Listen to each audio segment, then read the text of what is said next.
մշակների առակը։ Նախ որպես հիմա որ ավետարանցն եք բանալու։ Հենց հիմա այդ եմ ասել։ Նախ ուզում եմ ասել, որ ես իմ ամենասիրելի առակն է եւ հատուկ եմ այսօր սրա մասին խոսում, որովհետեւ այս առակը ինձ համար վերաիմաստավորվել է հատկապես Արցախյան վերջին պատերազմից եւ Արցախի տարածքների կորստից հետո մայիսի 9-ին ընդառաջ ուզեցի հատկապես սրա մասին խոսել, որովհետև մայիսի 9-ը մեր ազգի համար հատկապես եւ մեր սերնդի համար հատկապես նշանակալից է Շուշիի ազատագրման հաղթանակով։ Եվ չար մշակների առակը նաեւ եղել է ճեմարանում իմ մագիստրոսական թեզի ավարտաճառի թեմա, այսինքն եթե մյուս առակները սովորաբար այդքան լավ չգիտեմ պատրաստվում, ես մի առակը իրոք լավ գիտեմ ու ավելի հեշտ պիտի ներկայացնեմ ձեզ։ Այս առակը եզակիներից է, ոնց որ առաջին դասին եմ ձեզ ասել, ընդամենը 4 առակներ կան, ընդամենը 4, որ կան բոլոր 3 ավետարաններում, թե Մարկոսի մոտ, թե Ղուկասի մոտ եւ թե Հովհաննեսի մոտ։ Ներողություն սխալ եմ ասել, թե Մատթեոսի մոտ, թե Մարկոսի մոտ եւ թե Ղուկասի մոտ։ Եվ այս առակը յուրատեսակ է նրանում, չար մշակների առակը, որ նույնիսկ կա Թովմասի պարականոն ավետարանում։ Չար մշակների առակը մի շարք յուրահատկություններ ունի, նախ միակ տեղն է, որտեղ խոսվում է Աստծո, եթե այլաբանությունը այդպես բացենք, Մեսիայի գալստյան, սպանության մասին, խաչելության այսպես մարգարեացումն է, եւ ինքն իր տեսակով առակ մարգարեություն է շատ յուրահատուկ ձևով։ Հիմա եկեք գնանք այս ճանապարհով, նախ կարդանք առակը ամբողջությամբ։ Ես սովորաբար սիրում եմ միշտ, եթե կա տարբերակ Մարկոսով նայելու որևէ հատված, նայել ըստ Մարկոսի, ինչու, որովհետև Մարկոսը առաջին գրված ավետարանն է, հետագայում թե Մատթեոսը, թե Ղուկասը իրենց ավետարանները գրելիս օգտվել են հենց Մարկոսից, ուրեմն սա սկզբնաղբյուր ավետարանն է, ամենակարճն է, ամենաբարձրն է եւ ամենաբովանդակալիցը։ Եվ այս առակի դեպքում էլ նույնպես պետք է Մարկոսով կարդանք։ Մարկոս շատ հեշտ հիշվող համարներ են, 12-րդ գլուխ, 1-ից 12 համարներ։ Չար մշակների առակը։ Հիսուսը սկսեց նրանց հետ առակներով խոսել եւ ասել. մի մարդ այգի տնկեց, նրա շուրջը ցանկապատ քաշեց, հնձանի փոս փորեց, աշտարակ շինեց, ապա այն վարձու տվեց մշակների եւ գնաց ուրիշ երկիր։ Երբ ժամանակը հասավ, մշակների մոտ մի ծառայի ուղարկեց, որպեսզի մշակներից վերցնի այգու բերքի իր բաժինը։ Մշակները նրան բռնելով ծեծեցին եւ ձեռնուն այն արձակեցին։ Նա մեկ այլ ծառայի դարձյալ ուղարկեց, բայց նրա գլուխը ջախջախեցին եւ անարգելով արձակեցին։ Դարձյալ մեկ ուրիշի ուղարկեց, նրան սպանեցին։ Ուրիշ շատերի էլ ուղարկեց, ոմանց ծեծում էին, իսկ ոմանց սպանում։ Նա մի սիրելի որդի ուներ։ Վերջում նրան ուղարկեց նրանց մոտ ասելով, թերևս իմ որդու հանդեպ պատկառանք ունենա։ Իսկ մշակները երբ տեսան, որ նա գալիս է, իրար ասացին. սա է ժառանգը, եկեք սպանենք սրան եւ ժառանգությունը մերը կլինի։ Բռնելով նրան սպանեցին եւ այգուց դուրս նետեցին։ Արդ, այգու տերը ինչ կանի։ Կգա, կսպանի մշակներին եւ այգին կտա ուրիշների ձեռքը։ Դուք չեք կարդացել Սուրբ գրքի այն խոսքը, թե այն քարը, որ շինարարները մերժեցին, դա եղավ անկյունակար։ Տիրոջ կողմից եղավ սա եւ մեր աչքին սքանչելի է։ Եվ նրանք հնար էին փնտրում Հիսուսին ձերբակալելու, որովհետև հասկացան, որ առակն իրենց վերաբերյալ ասաց, բայց ժողովրդից վախեցան, թողեցին նրան ու գնացին։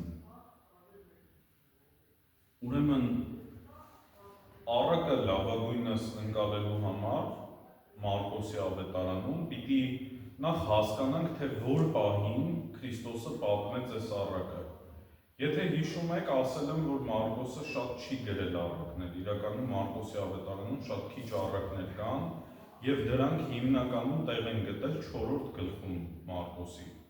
Հիմնականում Մարկոսի առակները 4-րդ գլխում են։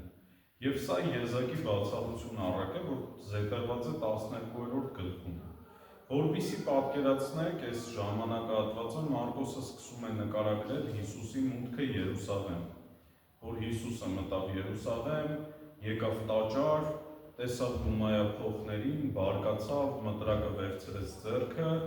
դուրս վռնդեց դումայափոխներին եւ աղավնե վաճառներին, ասելով թե իմ որդունը սարքել եք ձեզ համար առևտրի կենտրոն, սկսեց այդտեղ քարոզել եւ մի տեսակ վեճ առաջացավ փարիսեցիների, օրենսգետների եւ Հիսուսի միջեւ։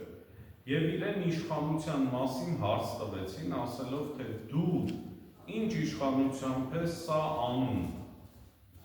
Այսինքն ով է քեզ տվել այս իշխանությունը, որ դու մարդկանց դուրս անես, ինչու ես քեզ ասում իմ որդունն եք սարքել առևտրի տեղ։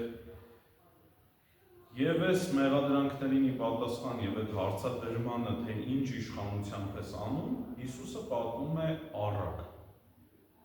Եվ այստեղ հստակ է, որ գործ ունենք առակի հետ, որովհետև տեսեք, ասում է Հիսուսը սկսեց խոսել նրանց այդ առակներով եւ ասել։ Ուրեմն արդեն կասկածի տակ չենք դնում, սա առակ է իրական պատմություն է, թե փոխաբերություն։ Հիսուսը ասում է, որ առակ են պատմում։ Եվ ոնց է սկսվում առակը։ Մի մարդ այգի տնկեց, նրա շուրջը ցանկապատ քաշեց, հնձանի փոս փորեց, աշտարակ շինեց, ապա այն վարձու տվեց մշակներին եւ գնաց ուրիշ երկիր կամ հեռու երկիր գերապարով։ Ուրեմն առակի մասին խոսում է նաեւ սկիզբը առակի։ Միշտ ասում եմ, որ կարելի է հասկանալ պատմությունը առակ է թե ոչ, այդ սկզբով սովորաբար բոլոր առակները սկսվում են այդպես մի մարդ, ասենք անառակ որդու առակը, մի մարդ երկու որդի ուներ, չգիտեմ, Աղքատ Ղազարոսի առակը, մի մարդ, որ բեհեզ եւ ծիրանի էր հագնում եւ այլն։ Եվ սովորաբար անորոշությամբ է սկսվում առակը, հայկական իրականության մեջ հեքիաթները ոնց են չէ սկսվում, ժուկով, ժամանակով կամ չգիտեմ, լինում է, չի լինում, այս մի մարդը, այդ անորոշությունը արդեն խոսում է նրա մասին, որ գործ ունենք առակի հետ։ Հիմա, երբ որ Հիսուսը սկսեց սա խոսել, ասելով, որ մի մարդ այգի տնկեց, ցանկապատ փորեց, ներողություն ցանկապատ քաշեց, հնձանի փոս փորեց եւ աշտարակ շինեց, 4 բան արեց մի մարդ։ Այգի տնկեց, ցանկապատ քաշեց, հնձանի փոս փորեց եւ աշտարակ շինեց։ Այս 4 բաները լսելով հրեա ունկնդիրների մտքին մի անգամից պիտի գար Եսայի մարգարեության 5-րդ գլուխը, որ վերնագրված է որպես այգու առակ։ Եսայի մարգարեություն, գնանք 5-րդ գլուխ եւ գրված է այգու առակը 1-ից 7 համարն է։ Իմ սիրելի այգու համար պիտի երգեմ նրա սիրեցյալի երգը, մի անկյունում արգավանդ մի տեղում այգի ուներ իմ սիրելին, ցանկապատեցի, բարձր ձողեր կանգնեցրի, եւ ընտիր որդատունք տնկեցի,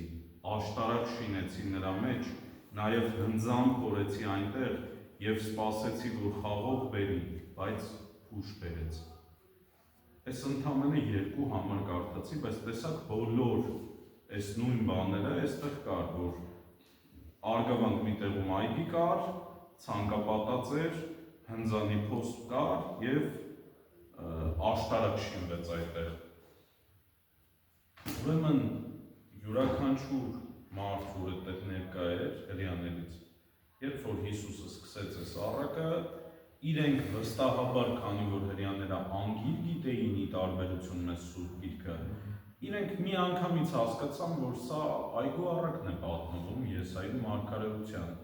Իսկ ինչի մասին է այգու առակը? Այգու առակը նրա մասին է, որ Աստծո համար այգին, այսպես ասած, իր Իսրայելն է, իր սիրելի ժողովուրդը, որին անընդհատ մշակում է, բայց Իսրայելը արդյունք չի տալիս։ Սրա մասին է առակը։ Հիմա Հիսուսը վերցնում է այս տիպաբանական այլաբանությունը, պատկերը եւ սկսում է առակը։ Ասում է այդ մարդը տնկեց այդ այգին, տվեց վարձկաններին, գնաց ուրիշ երկիր կամ հեռու երկիր, ճիշտ է։ Սա հրեական տվյալ ժամանակահատվածի իրականությանը շատ բնորոշ երևույթ էր։ Ուրեմն հրեական տարածքները, հատկապես Գալիլեի հողերը, համեմատաբար համարվում էին բերրի հողեր, չնայած որ դրանք իրականում փխրուն հողեր էին եւ շատ հաճախ միայն այն Սերնացանի առակի մեկնության մեջ երբ որ խոսում էինք, նման են այդ հողերին, որոնց տակը իրականում ժայռ է, բայց վերևը լավ հող է եւ շատ հաճախ շատ արագ պտուղ էին տալիս եւ շատ շուտ չորանում էին։ Ամեն դեպքում սա հետաքրքրական տարածքներ էր, հատկապես այլազգիների համար, օրինակ հռոմեացիների, որոնք գալիս էին, գնում էին այդ այգիները եւ քանի որ իրենք գումար ունեին, իրենք չէին զբաղվում այգեգործությամբ, այլ մարդիկ էին վարձում, մշակներ, որոնք պիտի գային եւ վարձակալության պայմանագրով աշխատեին այդ մարդու տարածքում, այգում։ Այս կարևոր բաները որ կա, օրինակ տեսեք, ասում է աշտարակ շինեց, աշտարակը ինչի նշան է։ Աշտարակը սովորաբար կանգնեցվում է նրա համար, որպեսզի նաև պահակություն արվի, որպեսզի մշակները հսկեին։ Եվ մենակ այդ մտքից, որ այգետերը աշտարակը կանգնեցրել, արդեն ենթադրելի է, որ պիտի մշակներ վարձի։ Եվ իր օտարերկրացի լինելու մասին ենթադրում ենք դրանից, որ գնաց ուրիշ երկիր, գնաց հեռու երկիր։ Դժվար թե մարդը, ասենք, իր տարածքում ինչ-որ բան առնի ու գնա ուրիշ տեղ։ Ենթադրելի է, որ գործ ունենք այլազգու, մասնավորապես հռոմեացու հետ։ Սա մենք, իդեպ, հիմա մենք պատմաքննադատական եւ պատմաբանասիրական վերլուծություն ենք անում, այսինքն վերլուծում ենք այն, թե ինչ կա տեքստում եւ մենք ինչ գիտենք տեքստի մասին։ Դեռ այլաբանության ճանապարհով չենք գնում։ Դեռ այլաբանությունը վերջում կասեմ բնականաբար։ Հիմա ինչպես էր կնքվում այս պայմանագրերը։ Պայմանագրերը կնքվում էր հետեւյալ կերպ, որ մի մարդ այգին տալիս էր X ժամանակահատվածով, պայմանավորվում էին թե քանի տարով, եւ այն մարդիկ, ովքեր վարձակալել էին, պարտավորվում էին այգու տիրոջ բաժինը տալ։ Այսինքն իրենք աշխատում էին ձրի, գումար չէր վճարվում իրենց աշխատանքի դիմաց։ Փոխարենը հասանելիք բերքը բաժանվում էր երկու մասի։ Մի մասը ձրիաբար ստանում էր այգետերը, որովհետև հողը իրենն էր, մյուս մասը ստանում էին մշակները, որովհետև իրենք էին չարչարվել, որպես իրենց վարձատրություն։ Պարզ է, չէ՞։ Հիմա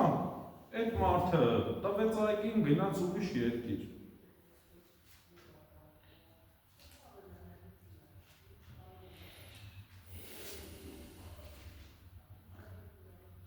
Երբ ժամանակը հասավ,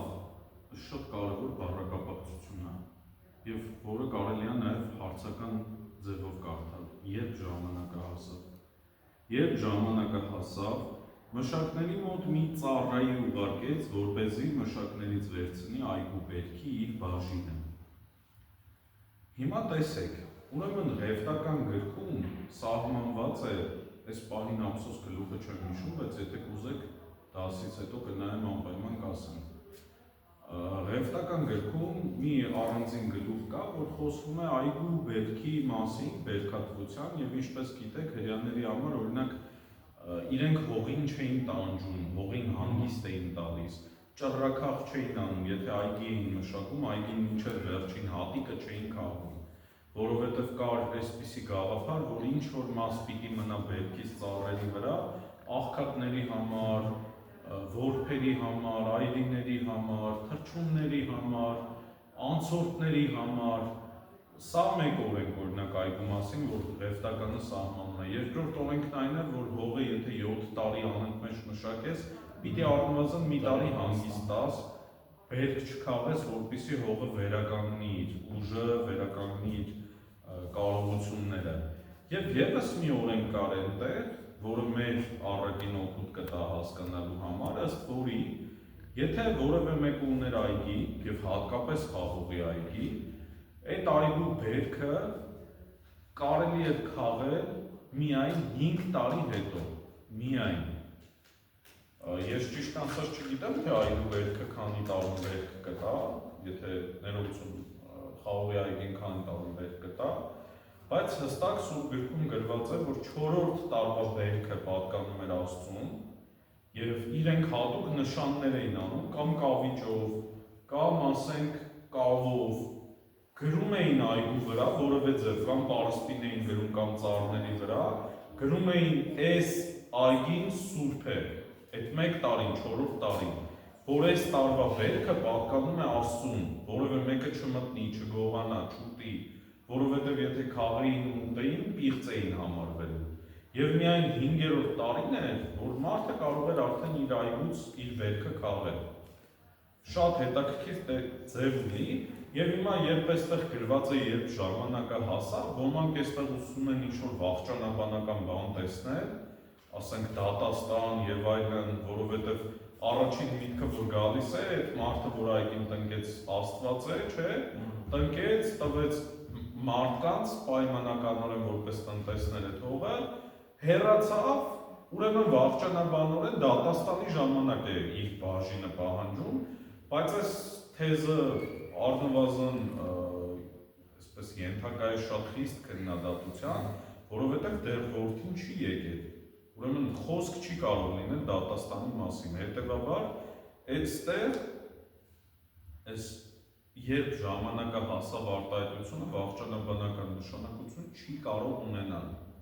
չնայած որոշ մեկնիշներ այդպես են մեկնում։ Շատ հստակ է ինձ համար, անկեղծ ամենապարզ բանն է, որ հղումը անմիջականորեն ղևտական գրքին է։ Հիմա մենք այստեղ ազատ ենք, եթե այլաբանական ճանապարհով են գնում ենք այն տարբերակով, որ այգին տնկողը եւ հանձնողը Աստված է, ուրեմն նշանակում է երբ ժամանակը հասավ, քանի տարի հետո։ Չէ, եթե Աստված է։ 4 տարի հետո։ Եվ եթե սովորական մարդ է 5 տարի հետո։ Հիմա կամ 4 կամ 5 տարի հետո Աստուն այսինքն տաճարին էին տալիս։ Այո։ Տաճարին էին տալիս եւ իրենք չպիտի օգտվեն, որովհետեւ մեկը չպիտի օգտվեր, միայն տաճարը քահանան ու վերջ։ Ու թողում էին նաեւ այդպես, մնար երկնքի թրջունների համար։ Եվ ասում է, երբ ժամանակը հասավ, մշակների մոտ մի ծառայի ուղարկեց, որպեսզի մշակներից վերցնի այգու բերքի իր բաժինը, այսինքն ինչպես նշեցի, կար կոնկրետ վարձակալության պայմանակին, ըստ այդ պայմանակի եկել է բերքը հավաքելու ժամանակը, հիմա ուղարկում է ծառայի, որպեսզի իր բաժինը վերցնի, ստանա իր բաժինը, բայց ասում է մշակները նրան բռնելով ծեծեցին եւ ձեռնունայն արձակեցին։ Մշակները, չար մշակներ են, ինչպես որ պարակի վերնագիրն է, չեն ցանկանում իրենց մշակածը ուրիշին տալ, չեն հաշվի առնում, որ այդ տարածքը իրենցը չի, ասում են մենք ենք մշակել, ինչի պիտի ուրիշին տանք, բռնում են առաջին ծառային, ծեծում են,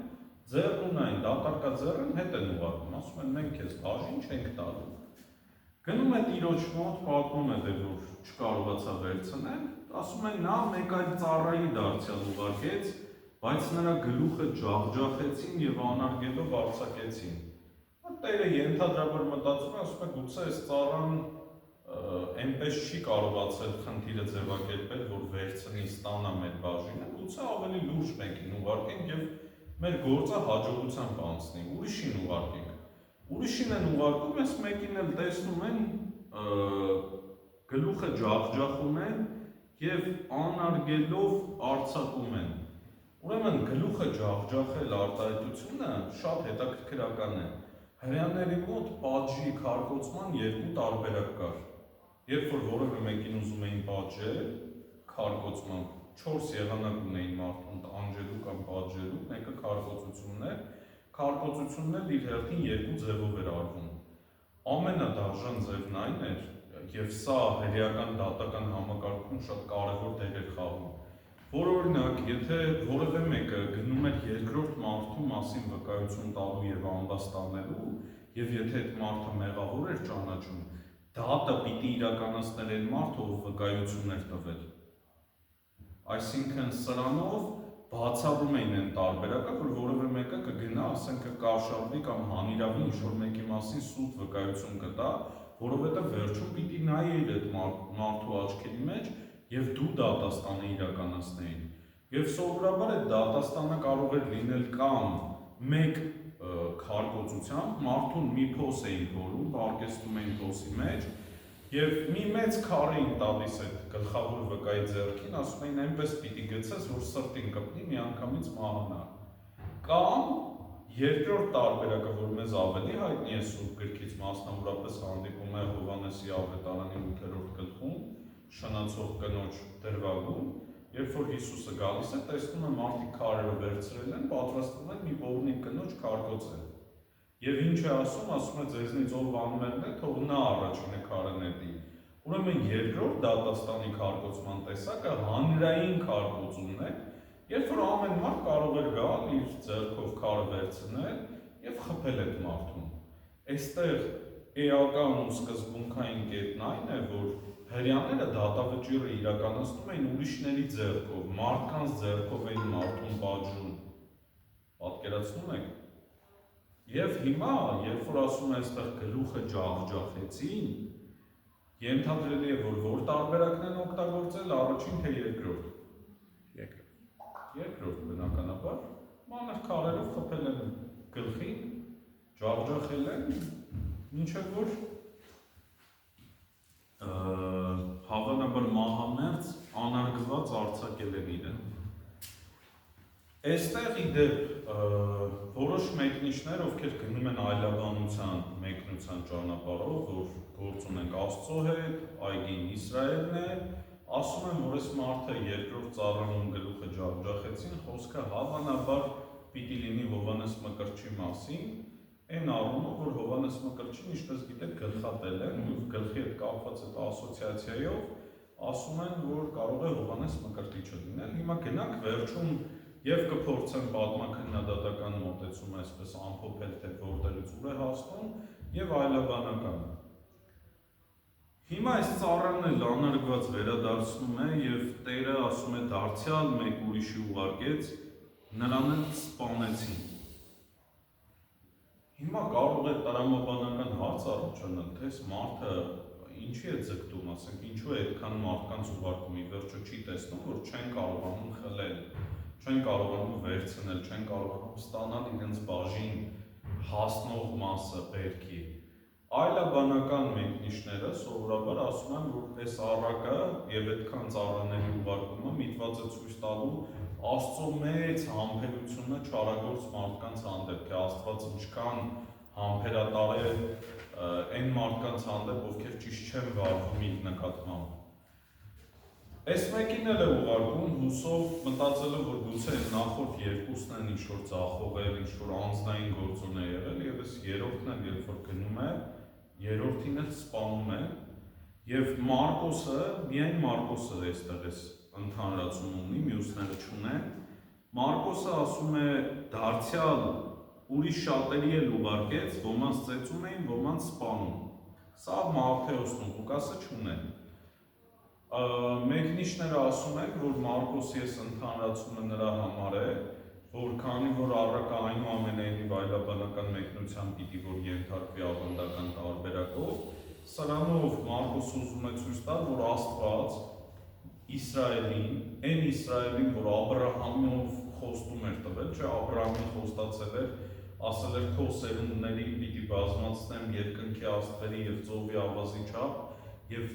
դուք պիտի լցնեք երկիրը եւ դուք պիտի նոր ժողովուրդ լինեք ինձ համար, այսինքն Իսրայելի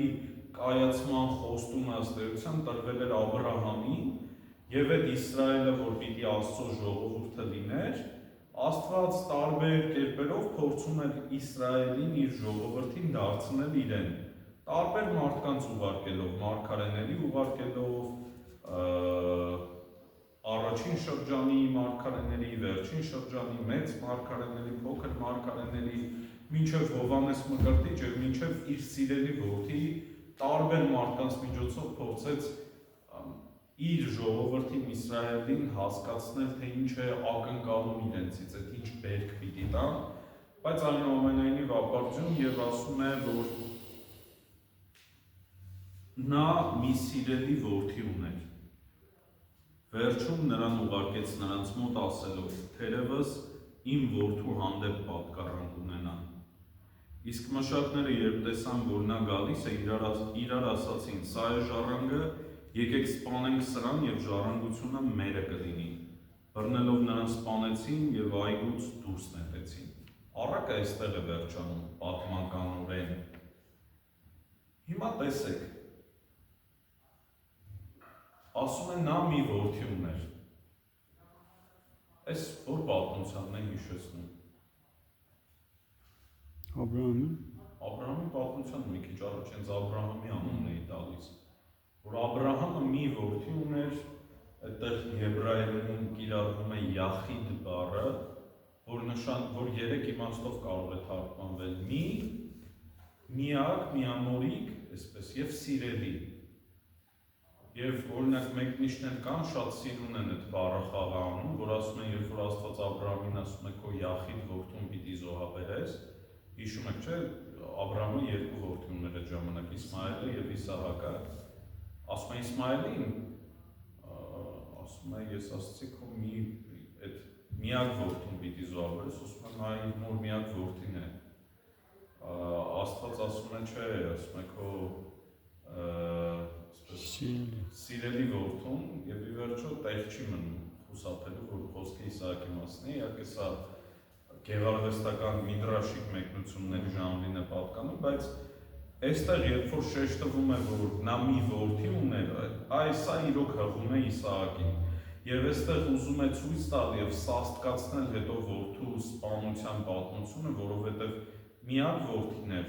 եւ սիրելի որդի էր։ Եվ տեսնելով, որ այլ ելք չկա, ծառաների միջոցով հարցը չի կարողացել լուծել, որոշում է ուղարկել իր որդուն, որովհետև որդին ուներ նաև իրավական ուժ պահանջելու այգին։ Այսինքն, եթե ծառաները գնալու էին պահանջելու բերքի իրենց բաժինը, որդին կարող էր իրավականորեն ըստ այն ստորագրված պայմանագրի խզել պայմանագիրը եւ վերցնել այգին։ Այսինքն հայրը գնում է հիմա արդեն իրավաբանական ճանապարհով, իհարկե սովորաբար այս խնդիրները շատ էին լինում, եթե պատկերացնեք այդ ժամանակի հրեաների համար, քանի որ իրենք գտնվում էին հռոմեական գերիշխանության ներքո, ատում էին հռոմեացիներին, հռոմեացիները մեծ տարածքներ էին առել Գալիլեայում եւ հրեաներին իրենց հողի մեջ բանվոր էին սարքել, այսինքն գալիս էին մարդը աղքատ չքավոր, իր տարածքը առնում էին, ասում էին դե դու կմշակես, արդեն ինձ կտաս այդ քո ստացած բերքը։ Ուզում եմ հասկանաք, որ այս ցասումը, այս բողոքը, այս չարությունը իրականում ինչ-որ հիմքեր ուներ, էլի, ինչ-որ առումով արդարացված էր, եւ սովորաբար հռոմեացիներն էլ չէին շտապում պայմանագիրը խզելու եւ չէին շտապում մշակներին ազատելու, ինչու՞։ Որովհետև եթե իրենց ազատեին, շատ երկար ժամանակ պիտի տևեր, քանի որ պայմանագիրը իրավաբանորեն լուծելը, հետո հասկանալը, թե իրենց ինչ էին տալիս, ինչ չէին տալիս, հետո նոր մշակներ գտնելը, դրա համար, քանի որ այս վեճերը շատ տարածված էին, միշտ նույն ճանապարհով էին շարժվում, միջնորդներ էին գտնում, սովորաբար, ես էլ ասեմ, այդ միջնորդները լինում էին հրեաներ հենց, որ գնային եւ իրենց հրեաներին համոզեին, որ դե հիմա կներեք, բայց մեր երկրի վիճակը այսպես է, պիտի հարմարվենք, եկել է, պիտի բերքը տաս իրենց բաժինը, եւ երբ որ այս միջնորդները գործը գլուխ չէին կարողանում բերել, նոր միայն հերթը ասում էր իրավական ուժին։ Ինչ կարող են անել որդին կարող էր գնալ դատարանով պահանջել, որպեսզի քանի որ այգին իրենց սեփականությունն է, տրամադրեն իրենց այս մշակներին դուրս գցեին եւ ստացվում էր, որ եւ այգին եւ ամբողջական բերքը մնար իրենց։ Հիմա որդին գնում են հեռվից, տեսնում են մշակները, որ որդին է գալիս, ուրեմն ճանաչում էին։ Եվ ասում է եկեք սպանենք սրան, բառացի կարդամ, եկեք սպանենք սրան եւ ժառանգությունը մերը կլինի։ Ուրեմն հրեական մի այսպիսի օրենք կար, որ եթե որևէ տարածք Եթե գտնեինք որևէ տարածք, որը սեփականատեր չունի, որի սեփականատերը մահացել է, եւ առաջինը դիմեիք այդ տարածքը սեփականաշնորհելու համար, դա ձերը կլիներ։ Այլ կերպ ասած, այն տարածքները, որը չուներ սեփականատեր, հասնում էր նրան, ով որ առաջինը կդիմեր։ Ուրեմն այս չարմշակների մտադրությունը խիստ մտածված էր եւ օրենքի դաշտում տեղավորվող։ Սպանենք որդուն, կստացվի, ահա, այստեղ իրենք տեսեք ինչ են մտածել, ինչքան են խորացել, որ եթե հայրը չի եկել, ենթադրել են, որ հայրը ուրեմն մահացած է, որովհետև պիտի հայրը գար, չէ՞, այս տրամաբանության ինքը խնդիր ունի, ինքն է այդ մշակներին վարձել, ինքն է տարածքը տվել։ Ինքը չի գնում, ուղարկում է որդուն, հետևություն, հայրը մահացել է, մնացել է միայն որդին։ Եվ եթե որդու հարցերն էլ ենք լուծում, նշանակում է այս տարածքը տեր չունի, մենք էլ կգնանք կդիմենք, տարածքը մերը կդառնա, մեր սեփականությունը կդառնա։ Եվ ասում է բռնելով նրան սպանեցին եւ այլուց դուրս նետեցին։ Արդ, իդեպ Մատթեոսի մոտ դուրս են հանում, նոր են սպանում, որոշ մեկնիշներ ասում են, որ սա արված է նրա համար, որովհետև Հիսուսին, երբ որ քաղաքից դուրս են խաչում, ընդհանրացնելով այսպես որպես հղում տալով Հովհաննեսի ավետարանը, միայն Հովհաննեսն է իդեպ գրում, որ Հիսուսին քաղաքից դուրս են խաչում։ Սա ինձ համար էլի տրամաբանական չէ այս մեկնությունը, որովհետև Մատթեոսը, Մարկոսն ու Ղուկասը շատ ավելի վաղ են գրվել, հետևաբար քիչ է հավանական, որ Մատթեոսը Հովհաննեսի ասածին պիտի հղում անել էլի, եթե իհարկե ինքը որպես առաքյալ այդ փաստին անձնապես ծանոթ չէր։ Ինչևէ, հիմա ուրիշ տարբերակ էլ կա, որ տարածքում սպանել են, ըստ Մարկոսի, եթե հիմա գնանք, ասում է նրան սպանեցին, հետո դուրս գցեցին, հավանաբար թաքցրեցին ինչ-որ տեղ դիակը, որ չգտնի։ Այստեղ վերջանում է առակը եւ շարունակվում է հռետորական հարցադրությունը Հիսուսի կողմից, ասելով, թե արդ այգուտերը ինչ կանի։ Հռետորական հարց է տալիս, հետո ինքը շարունակում է պատասխանել, ասում է կգա կսպանի մշակներին եւ այգին կտա ուրիշների ձեռքը։ Կանխատեսում է, թե ինչ կլինի, չէ, որովհետև մենք ըստ Հիսուսի այգուտերը չի մահացել, կա, ուրեմն չեն գնում են իրավական ճանապարհով, գալու է այս մշակներին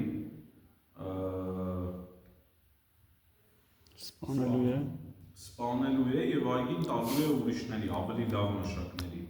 Եվ մի մեջբերում էլ է անում Հիսուսը, ասում է դուք չեք կարդացել Սուրբ գրքի այն խոսքը, թե այս մեջբերումը Սաղմոսած գրքից է 118-րդ գլխից, այն քարը, որ շինարարները մերժեցին, նա անկյունակար եղավ, Տիրոջ կողմից եղավ սա եւ մեր աչքին սքանչելի է։ Ուրեմն կար ժամանակ եւ կան որոշ մեկնիշներ, որոնք կարծում են, որ Սաղմոսի մեջբերումը հետագայում ավետարանիչների կողմից է ավելացվել եւ չի հնչել Հիսուսի շուրթերից։ Այստեղ ես դժվարանում եմ իմ կարծիքը ասել, որովհետեւ ամբողջապես հնարավոր է, որ Հիսուսը մեջբերել, որովհետեւ քիչ չի իր խոսքերում Սաղմոսներ մեջբերել եւ ավելի հետաքրքիր մի բան ասեմ, այդ որ ասեցի ինչու են կարծում, որ սա կարող է հավելում լինել։ Այստեղ բառախաղ կա։ Ամբողջ առակը որդու մասին էր, չէ՞։ Որդին եբրայերեն կլինի բեն։ Բեն որդի, Ռուբեն անունը կա հայտնի, որ ռու նշանակում է տեսեք, բեն որդի, տեսեք տղա կամ։ Ռուբեն։ Քար եբրայերենով կլիներ էբեն, բեն, էբեն, պատկերացրիք։ Ռուբեն ինչ էր։ Ռուբեն նշանակում է տեսեք տղա կամ նայեք որդի, տեսեք տղա։ Հիմա հավանաբար այս քարի մասին ինչու էր այդ տարակարծությունը, ես էլ ասեմ, որովհետև ավետարանները գրվել են հունարենով, Հիսուս Քրիստոսը խոսել է արամերենով, իսկ բառախաղը եբրայերեն է, բենն ու էբենը,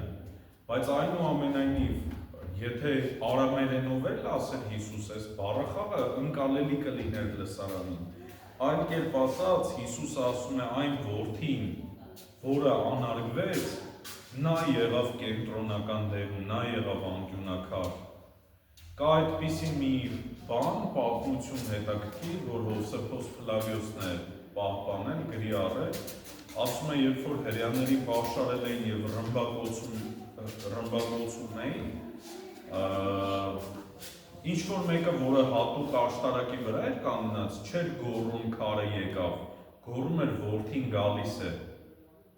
Այդ նույն բառախաղի համաձայն չէր ասում էբեն, ասում էր բեն։ Հիմա այստեղ կարող ենք ենթադրել, որ Հիսուս Քրիստոսը մեջ բերելով հենց սա նկատի ունի, ամփոփելով ամբողջ առակը, այստեղ վերջանում է առակը, որ իրեն հարց տվեցին, թե դու ով ես, որ եկել ես տաճար ու քեզ ըսկում ես ինչ-որ դերում, ինչ-որ բաներ ես նախաձեռնում, մարդկանց ես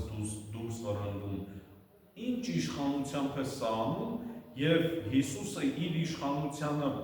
մասին հարցին պատասխանելով այս առակը պատմում։ Այս առակը պատասխանում է այդ հարցին, եւ այս առակը այլաբանություն է իրականում, այո, այլաբանություն է։ Ես չնայած փորձեցի ձեզ պատմաքննադատական եզրերը ներկայացնել կամ մշակութային, թե ինչեր կարող էին լինել արանքում, ինչ իրական հիմքեր, բայց Հիսուսը պատմելով ասում էր այն մասին եւ վերջաբանն էլ է շատ հետաքրքիր, որ ասում է, երբ որ վերջացավ առակը, ասում է նրանք հնար էին փնտրում Հիսուսին ձերբակալելու, որովհետեւ հասկացան, որ առակն իրենց մասին ասած, բայց ժողովրդից վախեցան, թողեցին նրան ու գնացին։ Ուրեմն փարիսեցիները եւ դպիրները, քահանայապետերը, ծերերը, օրենսգետները ոնց ուզում ենք ասենք, հարց են տվել Հիսուսին, Հիսուսը այս առակը պատմել է, որտեղ հիմա գնանք այլաբանության ճանապարհով։ Այդ մի մարդը, որ այգի հետ ընկել Աստված է, պատահական չի Եսայի մարգարեության մեջ բերում է, ուրեմն այգին էլ Իսրայելն է կամ Աստծո ժողովուրդը ընտրել է ինչ-որ մարդկանց, որոնց պիտի ժամանակին իրեն բերք տան, ինչ է բերք տալը, Աստծուն ճիշտ փառաբանելը, Աստծո հետ հարաբերությունները ճիշտ կազմակերպելն ու դասավորելը, եւ քանի որ անընդհատ հեռացել են նոր ժողովուրդը կամ Իսրայելը Աստծուց, Աստված տարբեր ժամանակներում տարբեր մարդկանց է ուղարկել իբրև մարգարեներ իր բաժինը ստանալու, որովհետև մարգարեներն ինչ էին անում, գալիս էին ասում էին Աստված պատվիրում է ձեզ այսպես անել, դուք այդպես չեք անում։ Եվ երբ որ տեսնում է, որ այլ տարբերակ չկա, մարգարեներին էլ բանի տեղ չեն դնում, ոմանց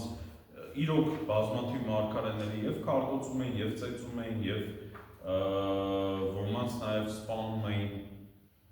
Տեսնելով, որ այլևս տարբերակ չկա, ուղարկում է իր սիրելի որդուն, որին եւս պիտի սպանեն։ Ուրեմն այս առակը դառնում է յուրահատուկ նրանով, որ սա միակ առակն է, որտեղ խոսվում է Քրիստոսի խաչելության մասին, որտեղ Հիսուս Քրիստոսը անուղղակիորեն առաջին անգամ ավելի վաղ, քան մյուս բոլոր ավետարաններում ուղիղ խոսքով կասվի, թե մարդու որդին պիտի չարչարվի, պիտի տանջվի եւ այլն, առաջին անգամ այստեղ առակի մեջ ինքը ասում է, որ իրեն պիտի սպանեն։ Եվ առաջին անգամ է նաեւ, որ այդ կանխատեսումն է անում։ Իրեն, տեսեք, Մարկոսի ավետարանը սկսվում է Հիսուս Քրիստոսի Աստծո որդու ավետարանի սկիզբը։ Ամբողջ Մարկոսի նպատակը այն էր, որ ապացուցի, որ Հիսուս Քրիստոսը Աստծո որդին էր, եւ այս առակը դրանով էլ է յուրահատուկ, որ Հիսուսը ինքն իրեն երբեք ուղղակիորեն չի ասում, որ ինքը Աստծո որդին է։ Եթե կհիշեք,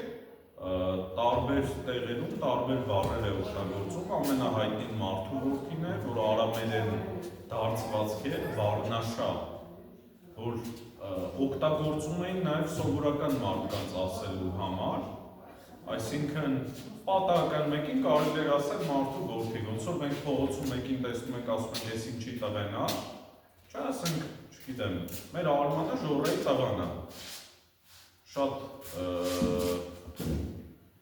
եթե մենք օրինակ ճանաչում ենք հորը, ասում ենք, ես ինչի տղան է, այդ նույն ձևով այդ բառնաշան տարածված բառ է, որ օգտագործում էին ցանկացած մեկի համար ցույց տալու, որ մարդու որդի է, էլի։ Հիսուս Քրիստոսը իր Աստծո որդի լինելը մի անգամ միայն նշում է Էդ էլ ինքը չի ասում իր վերանով, երբ որ Պիղատոսը հագց է տալիս իրեն, չէ՞, ասում է դու ես, որ ասում են այդ Մեսիան փրկիչը Աստծո որդին, ասում է դու ասացիր։ Իր շուրթերից չի հնչում, դրա համար էլի է Սառակը յուրատեսակ մեսիականություն է ստանում, որովհետև Հիսուսը անուղղակիորեն եւ խոսում է իր սպանության մասին եւ հայտարարում է իր Աստծո որդի լինելու մասին, ինչը ուղղակի է Սառակը անկեղծության համար պիտի նշենք, որ հիմա շատ հեշտ է հասկանալ, որովհետև արդեն մենք հարության փաստին ծանոթ ենք, բայց ենթադրաբար այդտեղ ներկա բոլոր մարդիկ չհասկացան է Սառակի իմաստը, այդ թվում նաև ավետարանիչները չհասկացան։ Եվ դա է պատճառը, որ համարվում է, որ այս օրինակ վերջին Սաղմոսի մեջ բերումը հավելում է, որովհետև առաքյալները հետո արդեն երբ որ Քրիստոսի հարությունը եղել էր, հասկացել էին ու դրա համար արդեն ավելի գեղարվեստականություն էին մտցրել սրա մեջ։ Ավելի շատ փորձեցին ցույց տալ, որ այս հենց Հիսուսի մասին է։ Եվ մի կարևոր նկատառում էլ անեմ, ամփոփեմ ու ավարտեմ խոսքս, որ շատ չի Ուրեմն տեսեք, թյուր ընկալում կա այս առակի հասցեատերերի մասին։ Շատերը ասում են, որ այս առակի հասցեատերերը հրյաներն են, այսինքն Աստված հրյաներից երես է դարձրել, փոխարենը ընտրվել են հեթանոսները, այգին բնականաբար այդպես տեղ չի, վայր չի, խոսքը Իսրայելի մասին չի, աշխարհագրական տեղի մասին չի, այլ կարգավիճակի Իսրայել կամ Աստծո ժողովուրդ լինելու մասին, պատահական չի, որ մեր շարականներում շատ օգտագործվում է նոր Իսրայել տերմինը, ցույց տալու համար, որ մենք ենք արդեն նոր ընտրված ժողովուրդը, բայց իրականում առակի հասցեատերերը հրյաները չէին, եւ դա պարզ է դառնում առակի վերջին նախադասությունից 12-րդ համարից, ասում են նրանք, երբ որ լսեցին սա, հասկացան, որ իրենց մասին է, ուզում էին սպանել, բայց ժողովրդից վախեցան։ Ուրեմն գործող 3 անձ ունենք Հիսուս Քրիստոսը, որպես քարոզիչ, որպես Աստծո որդի, մեջտեղում քահանայապետերը, փարիսեցիները, օրենսգետները, դպիրները, որպես հրյաների իշխանավորներ եւ պարզ ժողովուրդը։ Հիսուսի այս խոսքը ուղղված չէր պարզ ժողովրդին, այլ այս մեջտեղում գտնվող իրենց իշխանավորներին ու կրոնավորներին, որովհետև իրենք էին շեղվել սխալ ճանապարհից, որովհետև իրենք չէին թողնում, որ հրյաները ճիշտ պաշտամունք մատուցեին։ Պարզ, տեսեք Լումայա փոխներին ու աղավնավաճառներին էլ մի քանի այսպես հատված առաջ դուրս շպրտել, ինչու՞։ Որովհետև հրյաները գնում էին դասական կոռուպցիոն մեխանիզմներով, մարդը բերում էր իր նվիրատվությունը անում էր Աստծուն, որևէ քահանայապետ կամ որևէ սպասավոր ենթադրում էր, որ ինքը կարող է ազատորեն դրանից օգտվել։ Եվ Հիսուսի այս դատապարտական մեղադրանքը գնում է հենց իրենց դեմ, որ դուք պատասխանատու եք ձեր հոտի համար,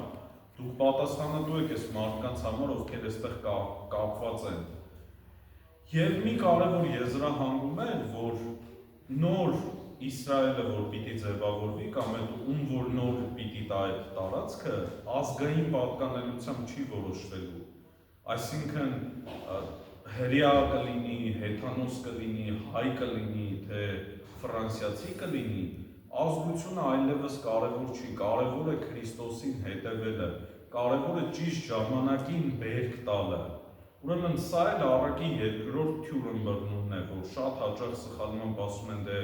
հրյաները զրկվել են Աստծուց, հիմա հեթանոսներն են, հեթանոսներին է պատկանում Աստծո օրհնությունը, ոչ այն հրյաները, որոնք հավատում են Քրիստոսին, այն հրյաները, որոնք ընդունել են իբրև Աստծո որդու Քրիստոսին եւ կան շատ քրիստոնյա հրյաներ, իրենք եւս այդ նոր Իսրայելի նոր ժողովրդի մաս են, ինչպես եւ մենք եւ ինչպես բոլոր այն մարդիկ, ում սրտին հնչում է այս առակը։ Ամփոփելով այս առակը այլ կերպ կարելի է բնութագրել որպես քրիստոնեության հիմնավորում, այսինքն նրա մասին է, թե ինչպես է քրիստոնեությունը ծնվել, առաջացել եւ մենք ինչ ունենք անելու։ Միշտ սիրում եմ, չէ, առակների վերջում այդ հարցը տալ, թե այս առակը մեզ հետ ինչ կապ ունի այսօր 21-րդ դարի մարդկանցս։ Մա տարբեր ձևերով կարծում եմ որոշ տեղերում շատ բարդ, որոշ տեղերում հասկանալի փորձեցի մեկնել ու մեկնաբանել, բայց անձնապես ձեզ ինչ ունի սա ասելու։ Անձնապես մեզ ինձ թվում է առակի գլխավոր ասելիքն այն է, որ եթե քեզ որևէ բան է վստահված, դու պիտի դա լավ անես։ Եթե ես օրինակ չգիտեմ, հիմա նշանակված եմ զինված ուժերում սպասավորելու, անկախ նրանից իմ շահույթը եւ իմ տանջանքը այսպես իրար համարժեք են թե ոչ, անկախ նրանից թե իմ սպասելիքներն ու իրականությունը համարժեք են թե ոչ, ես պարտավոր եմ որպես Աստծո սպասավոր իմ գործը իմ տեղում անել։ Եթե ձեզնից որևէ մեկին ինչ-որ բան տրված է, պահանջվում է, որ դուք դա լավագույնս անեք։ Եթե օրինակ ունեք որևէ հողամաս, հողատարածք ու չեք մշակում, ուրեմն դուք արժանի չեք այդ հողատարածքին ու հողամասին։ Եվ այս առակը դրա մասին է, որ մարդուց գալիս էին իր հողը առնում էին, իրեն իր հողի մեջ էին աշխատեցնում։ Ինչպես խոսքի սկզբում նշեցի, այս առակը իրոք վերաիմաստավորել եմ այդ առումով, որ երբ որ մենք կորցրինք Արցախը, ինձ համար իրոք էգզիստենցիալ գոյաբանական հարց եկավ իմ գլխին, թե արդյոք մենք բավականաչափ սիրում էինք, արդյոք բավականաչափ մշակում էինք, արդյոք մեր հայրերի ժառանգությունն էինք համարում, ասենք բազմաթիվ օրինակ աղանդավոր քարոզիչներ հետնում ասում էին դա անիծված հող է, ոնց կարելի է այդպիսի արտահայտություն անել, ոնց կարելի է այդպես խոսել, արտահայտվել սեփական հողի ու սեփական ժողովրդի մասին։ Մենք եւ հիմա էլ, այսինքն մենք ունենք Հայաստանում տարբեր չքնաղ վանքեր, տարբեր հրաշալի վայրեր, բայց ինչքան ենք գնում, ինչքան ենք ճանաչում, ինչքան ենք սիրում, թե պիտի կորցնենք օրինակ որ նոր լացենք։ Կա ասենք, ես ծառայել եմ երկար տարիներ Բերդի տարածաշրջանում, այնտեղ կա Վարագավանքը, որ շատ չքնաղ վանք է եւ Հայաստանում իմ կարծիքով Գեղարդավանքից հետո ամենանշանավորն է իր պատմությամբ, որովհետեւ երկար դարեր այդտեղ պահվել է Հիսուս Քրիստոսի խաչապայտի մասունքը։ Պատկերացնում եք ինչքան զորավոր վանքի մասին ենք խոսում։ Եվ այդ վանքը կիսավեր էր, երկար ժամանակ անտեղության մատնված, վերջերս պատերազմից առաջ նախաձեռնվեց վերականգնման պլանը, այն էլ այդպես էլ ավարտին չհասավ, բարերարը մահացավ եւ այլն, եւ հիմա էլ այդ վանքը լքված է։ Այսինքն ինչ, հիմա պիտի այդ վանքը օրինակ հանձնենք ինչ-որ մեկին տանք, որ բոլորով մի օր որոշենք նախավերջին օրը գնանք ուխտագնացության, լացակումած վիդեոներ նկարենք կամ մի քար բերենք, ասենք, այս իմ ինքնության մասնիկն է, իմ կարծիքով չէ։ Եվ ամեն ոլորտում սա կարող եք դիտարկել։ Մենք անձնային հարաբերությունների մեջ ունենք ընկերներ, որոնք գուցե մեր սրտով չեն մինչև վերջ։ Կան ինչ-որ բաներ, որ մեզ դուր են գալիս, կան ինչ-որ բաներ, որ մեզ դուր չեն գալիս։ Միշտ կարելի է կենտրոնանալ այդ դուր չեկող մասի վրա, փնփնթալ, բողոքել, բոլորին վատը սարքել, մենք մնանք լավը, բայց այդ է մեզ տրված, այդ ընկերությունը։ Երբ որ ամուսնանում են մարդիկ, ասենք սկզբնական տարիները իրենց համար շատ երջանիկ, հրաշալի, իրենց կինը աշխարհում ամենասիրունն է, իրենց սերը ամենալավն է, ասում են տարիները կենցաղի մեջ լիքը բան խեղդվում է։ Եվ մարդիկ սկսում են անդրադառնալ, որ կողքին ավելի սիրուն աղջիկներ էլ կան։ Բայց այս առակը հենց դրա մասին է, ունեցածը գնահատելու մասին է։ Այն ինչ որ քոնն է, ինչին դու տեր ես կոչված, դու դա պիտի կարողանաս պահել։ Եվ այս առակին ինձ համար զուգահեռ է երկրորդ թե երրորդ թագավորաց գրքի 21-րդ գլուխը, որտեղ Նաբոթի այգու մասին է խոսվում, թե ինչպես չէ, ասենք Նաբոթի այգին խաբեությամբ սեփականացրեցին եւ Նաբոթը երբ որ ասում է գալիս է արքան, ասում է ինձ տուր քո հողը, ասում է իմ հայրերի ժառանգությունը քեզ չեմ տա։ Ուրեմն մենք պիտի կարողանանք տեր լինել մեր հայրերի ժառանգությանը, այն ինչ որ մեզ է թողնվել։ Միշտ կարելի է բողոքել մեր հայրերից, մեր ժառանգությունից, մեր ունեցածից, ընկերներից, ընտանիքից, ազգից, պետությունից, բանակից, ամեն ինչից կարելի է բողոքել։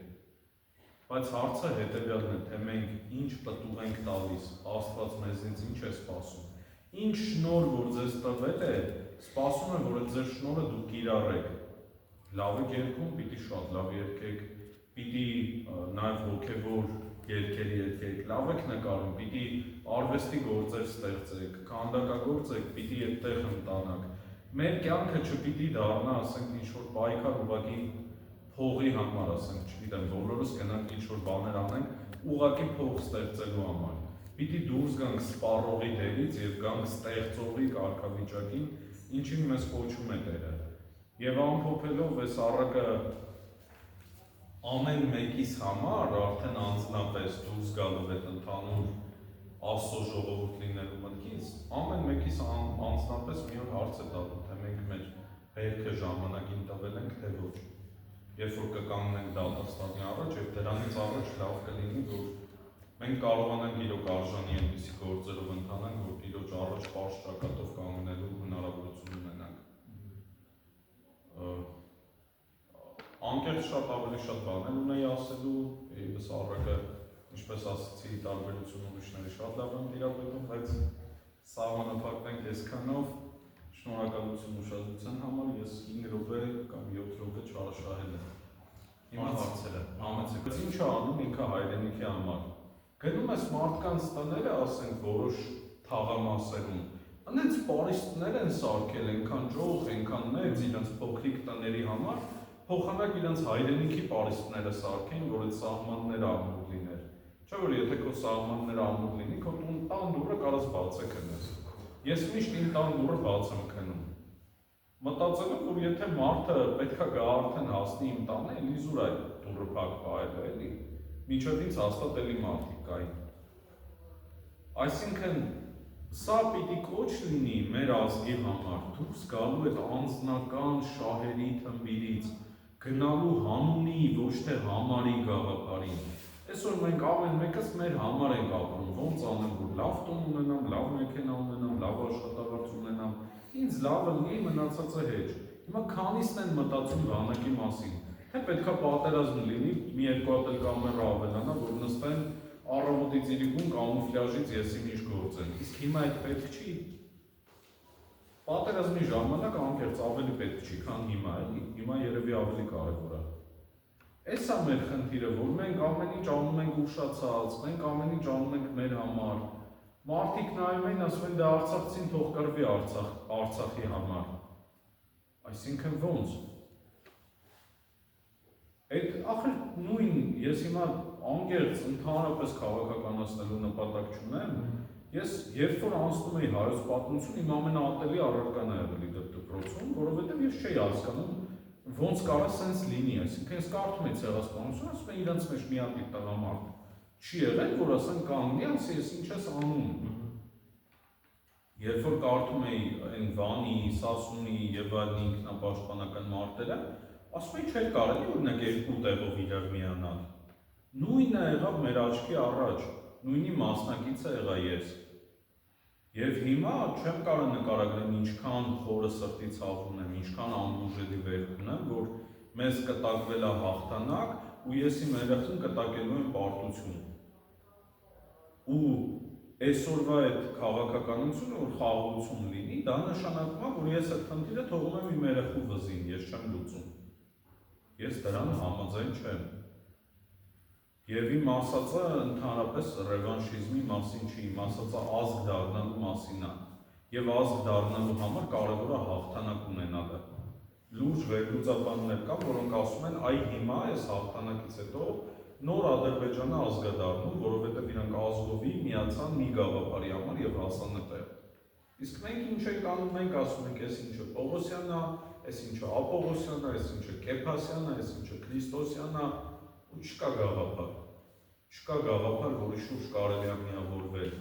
Եվ այդ գաղափարը մեր համար Աստծո խոսքն է, մեզ համար համաշխարհային տիեզերական արդարությունն է, որը պետք է վերականգնվի, որ եթե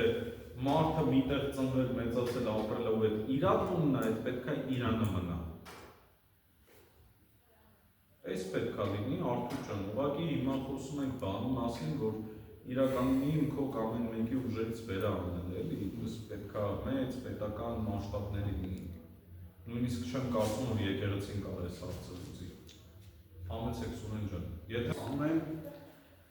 Պահապան ամենայնի Քրիստոս աչքովանի լիցի վերամեր, իտվե և գիշերի նստիլի տան, իգնալի ճանապար, իննջել և իհարնել, զիմի երբեք սասանեցակ և ողորմյակ ու արարածոց և մեզ բազմամեղացած ամեն, ձեզ բարի հանգստյան օրեր, կհանդիպենք երկուշաբթի, Շնորհակալ եմ։ բովանդակության